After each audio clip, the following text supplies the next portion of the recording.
pertenecer, debemos cumplir esas normas que muchas veces no nos gustan, pero que nos rigen y, por lo tanto, es voluntario.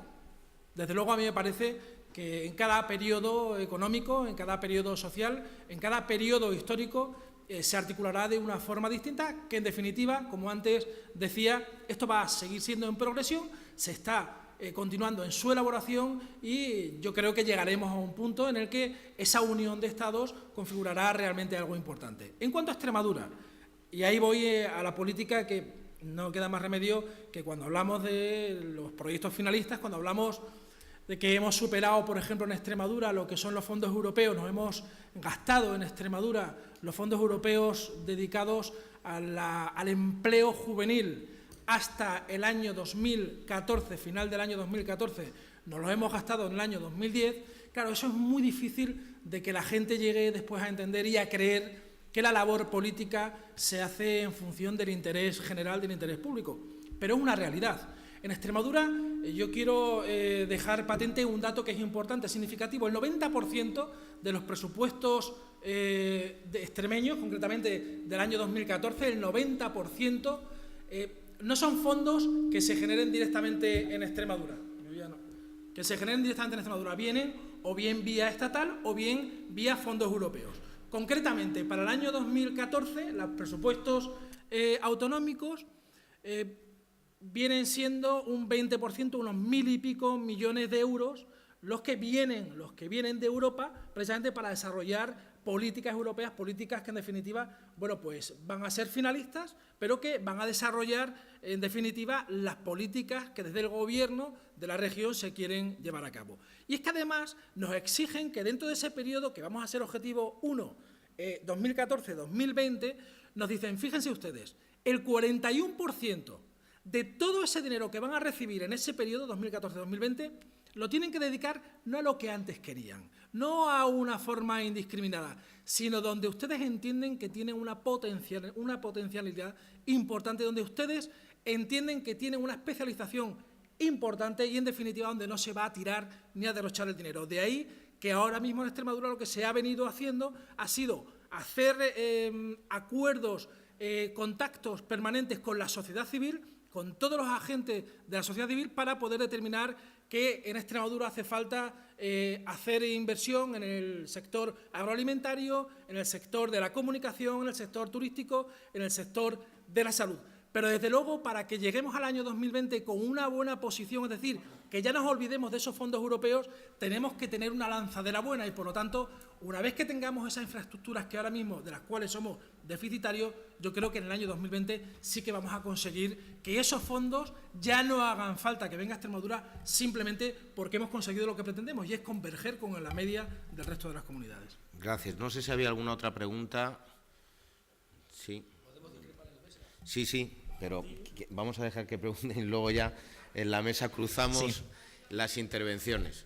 Sí, en primer lugar, la verdad es que no entiendo cómo el señor Valentín García puede decir que no caminamos hacia el capitalismo puro y duro de Estados Unidos cuando gobierna, porque o lo ha justificado usted que Europa está gobernada por políticos que han tomado medidas que nos encaminan hacia ese tipo de Europa, pero es que en España tuvimos a Zapatero, que salvó a la banca, y donde a pasos agigantados más aún estamos caminando hacia el capitalismo puro y duro americano.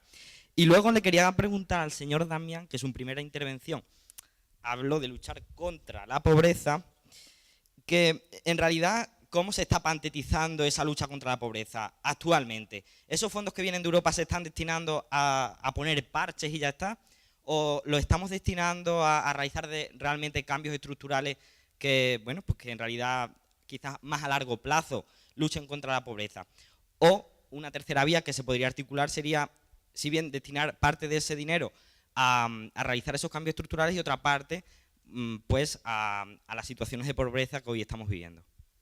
Bien, no sé si había otra pregunta allí, ¿sí? Sí, una reflexión. Le planteo también a ustedes cómo valoran, que tiene que ver, el hecho de que el otro día se adjudicasen las autovías en Extremadura a mitad de precio. Si no es un indicativo de que aquí la miseria está sentada y se sabe que aquí la gente trabaja ya por lo que se le quiera pagar.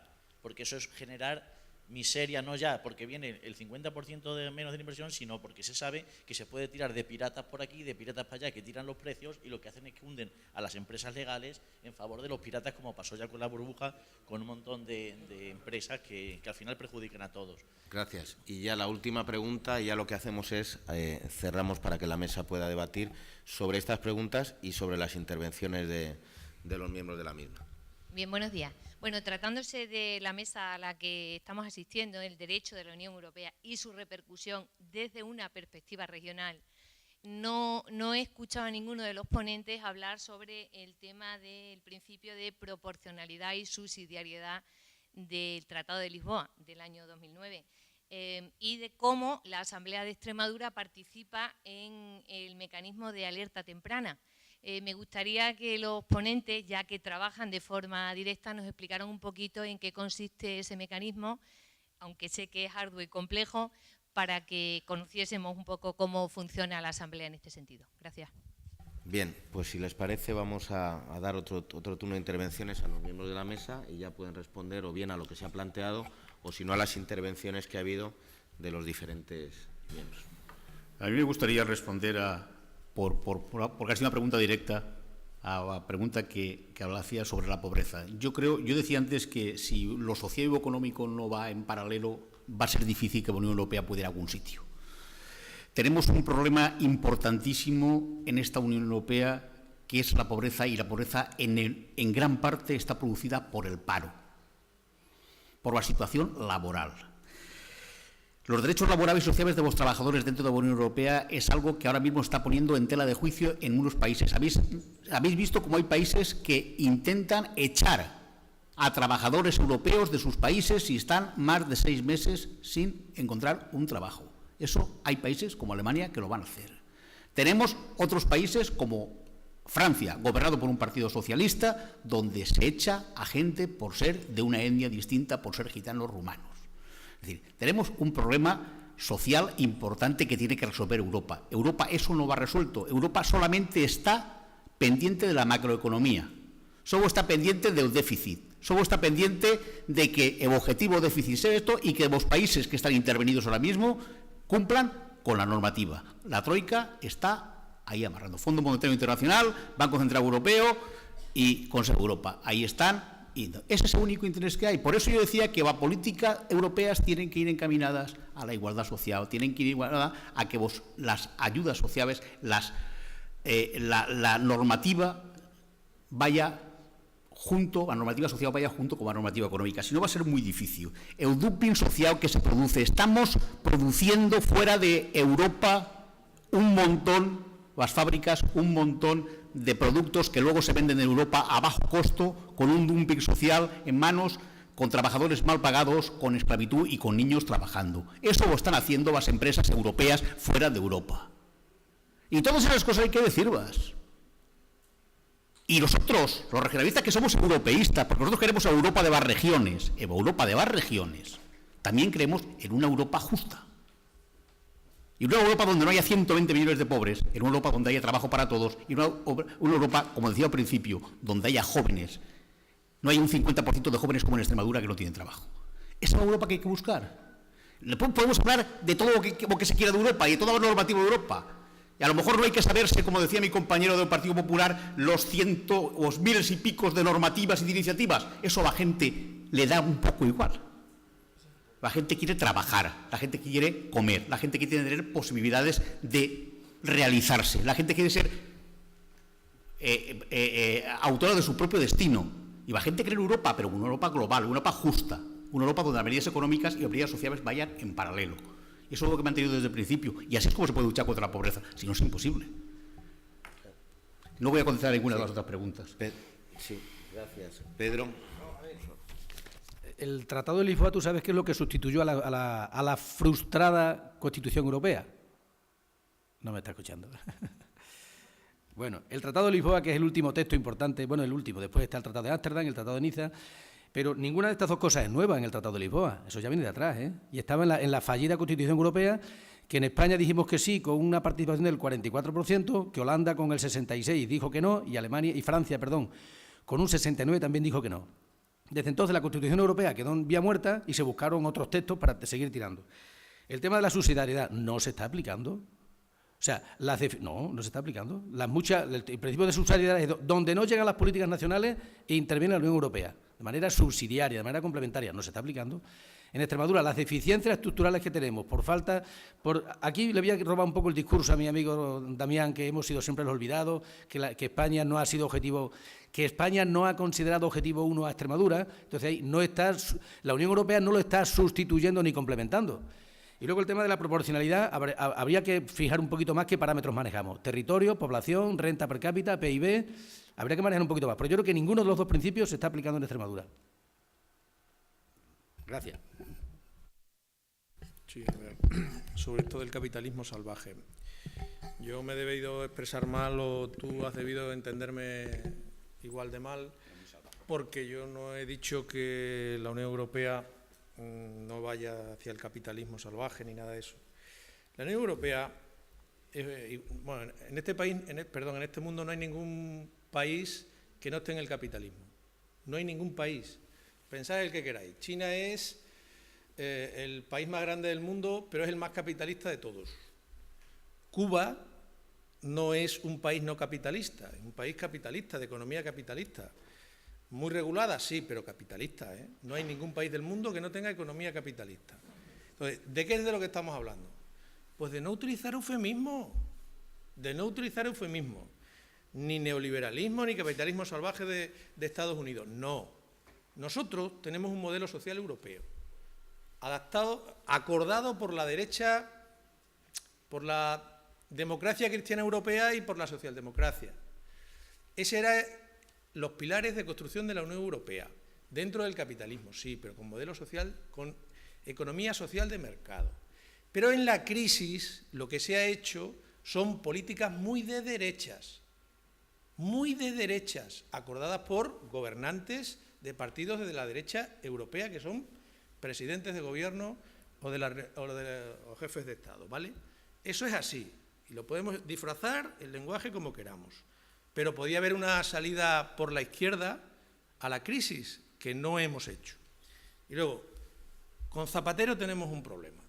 Y es que el otro día se estaba muriendo un hombre y me decía, esto es culpa de Zapatero, un vecino mío. Esto es culpa de Zapatero porque ese tío tiene que haberme hecho algo para que yo me esté muriendo. Porque Zapatero es como el bálsamo de Fieragrás. O todo lo cura o todo lo... No, miren ustedes. Yo creo que te has equivocado temporalmente en una cosa, o yo estoy equivocado temporalmente en una cosa, pero yo te voy a decir cómo lo veo yo, ¿vale? A los bancos los hemos salvado con este gobierno con 45.000 millones, que nos ha prestado la Unión Europea no a los bancos, sino a los españoles, que estamos devolviendo ahora a los españoles 45.000 millones, ¿vale? Pero ahora, Zapatero ya estaba muerto y enterrado. No hagamos como el Cid Campeador, que lo tengamos que sacar otra vez atado al caballo para pelear con los moros, no. Zapatero estaba muerto y enterrado, nos han venido 45.000 millones de la Unión Europea que estamos pagando nosotros los intereses, ¿vale? Y el capital también, ¿de acuerdo? Luego, Zapatero no salvó los bancos, lo hemos salvado con dinero europeo los españoles en este periodo contemporáneo, no en la Edad de Piedra. Ahora, con este gobierno, que no quiero nombrar para que nadie diga, pero es que tú has dicho una cosa que temporalmente no es correcta, ¿vale? Entonces, si ese dinero lo hubiéramos dedicado a salvar a los ciudadanos, cuando nos vino, que no nos vino con Zapatero, que nos vino ya ahora en este periodo, pues a lo mejor el 60% de los parados juveniles de Extremadura serían el 30%. A lo mejor los ciudadanos de este país hubieran pasado menos penurias. Pero en este momento, no en la Edad de Piedra, es que los 45.000 millones y el rescate de la Unión Europea hacia este país vino después del 2011. Entonces, temporalmente las fechas han fallado, ¿eh? Pero si hay que resucitar a Zapatero y sentarlo en el caballo y atarlo, pues ya lo hicimos con el CIP. Venga otro mío CIP y salve hasta España. Gracias. Miguel. Sí, estoy convencido que a Miguel de Cervantes no se le hubiese ocurrido siquiera un personaje, para ponerlo al lado de Don Quijote, parecido siquiera a Zapatero. No sabía que también tenía algo que ver con ese amigo tuyo que lo estaba pasando mal, pero estoy convencido que Zapatero no ha hecho ningún bien a España, tampoco ha hecho ningún bien a Extremadura y es una realidad objetiva a la que tenemos que hacer frente. Tenemos que hacer frente todos los españoles y en Extremadura con las políticas que se han llevado a cabo tenemos que hacer frente con nuestros bolsillos, porque si yo les digo a todos los extremeños que en este periodo tenemos que devolver a razón de 50.000 euros diarios, claro, la gente se preocupa y se asombra y dice, pero ¿cómo podemos tener que devolver este dinero? Es muy sencillo, pues porque antes se construían las autovías y se construían los tramos no a mitad de precio, no al precio adecuado, no al precio justo, sino se contrataba al precio que al amigo, al primo o al vecino le venía en gana. Y el problema no es ahora que se liciten a mitad de precio, el problema es que antes nos pegábamos fiestas y ahora está tocando pagarlas y recoger los platos. Es simplemente esa la cuestión por la que Zapatero en su momento era responsable y ahora todos los españolitos y todos los extremeñitos de a pie pues estamos pagando precisamente todos esos demanes. Y en definitiva lo que se trata es de trabajar todos juntos. Nosotros creemos, no hace falta ser regionalistas para creer en Europa, creemos que desde lo que es el postulado del Partido Popular es más que suficiente, lo estamos demostrando y todas esas políticas con un soporte económico que han tenido que sufragar todos los europeos, como digo, desde el año 2010, que tenía que habernos llegado en Extremadura hasta finales del año 2014, precisamente para el apoyo de políticas de empleo juvenil, se las pulieron literalmente en el año 2010. Yo creo que reflexiones aparte, ahora dejaré la palabra a mis compañeros porque creo que también tienen algo que decir. Yo iba a introducir una última pregunta, que iba a ser un poco el moderador, el que... Es que esto se está empezando a animar, es cuando estamos entrando ya en colisión. Entonces, claro, yo hay muchas cosas con las que estoy de acuerdo con Valentín y otras cosas en las que discrepo profundamente. Porque yo me pregunto que si las políticas europeas eran las que hacía Helmut Schmidt, Willy Brandt o François Mitterrand. ¿Eran esas las políticas europeas? Que en su momento fueron presidentes de Alemania, presidentes de Francia, de la Internacional Socialista, o eran las que hacía en su momento, en otro momento, Helmut Kohl, Margaret Thatcher, Giscard d'Estaing, etcétera, etcétera. Yo creo que Europa es el producto del bipartidismo. También